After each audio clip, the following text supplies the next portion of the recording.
Machilipatnam Janasena MP అభ్యర్థిగా ఎన్నికల్లో నిలబెట్టి తన మీద నమ్మకంతో సీటు ఇచ్చి ఈ గెలుపుకి కారణమైన జనసేన అధ్యక్షులు పవన్ కళ్యాణ్కి ఎంపీ బాలశౌరి కృతజ్ఞతలు తెలిపారు. రానున్న రోజుల్లో మచిలీపట్నం పార్లమెంట్ అభివృద్ధికి కృషి చేస్తానని ఆయన హామీ ఇచ్చారు. నాకు తెలిసి మచిలీపట్నం చరిత్రలో ఇది మంచి మెజార్టీ అని అనుకుంటాను.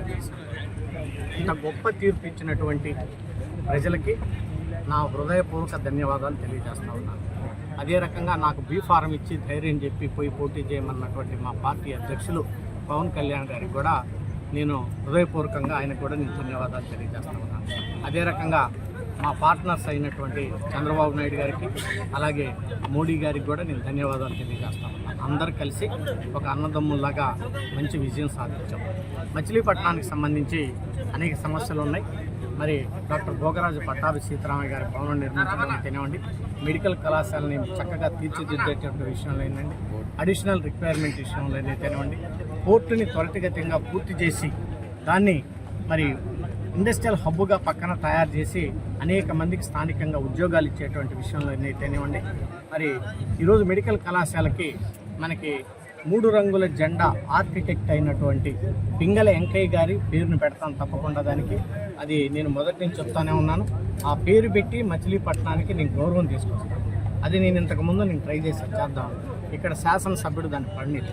సో ఆయన దరిద్రం పోయింది కాబట్టి ఇప్పుడు డెవలప్మెంట్ యాక్టివిటీస్ విషయంలో నాకు అందరు సహకరిస్తారు కాబట్టి నేను అనుకున్నటువంటి డెవలప్మెంట్ యాక్టివిటీస్ అన్నింటిని కూడా నేను తప్పకుండా చేస్తాను.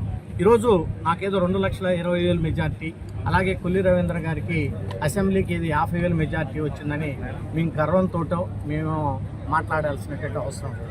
కానీ ఇక్కడ శాసనసభ్యుడు చేసినటువంటి అరాచకాలకి ప్రజలు ఏం చెప్పారంటే దాన్ని మనం గెలుపు ఓటములు అనేది జనరల్గా సహజం. ప్రజలు తరిమి కొట్టారు ఇంత మెజారిటీ. దాన్ని ఎందుకు ఈ రకంగా చేశారనేది వాళ్ళని ఆత్మ పరిశీలన చేసుకోవాలి. ప్రజలకు అనుగుణంగా వాళ్ళ మనసులో ఏదైతే ఉందో అందరినీ కలుపుకొని పోయి అందరినీ మరి నేను తప్పకుండా ఈ నియోజకవర్గాన్ని డెవలప్ చేస్తాను. స్థానికంగా నా ఎంట ఉండి నడిపించినటువంటి అన్న బండి రామకృష్ణ గారు అయితేనేవ్వండి, మిగిలిన పెద్దలందరూ అయితేనేవ్వండి, వాళ్ళందరికీ కూడా నా హృదయపూర్వక ధన్యవాదాలు తెలియజేస్తాను.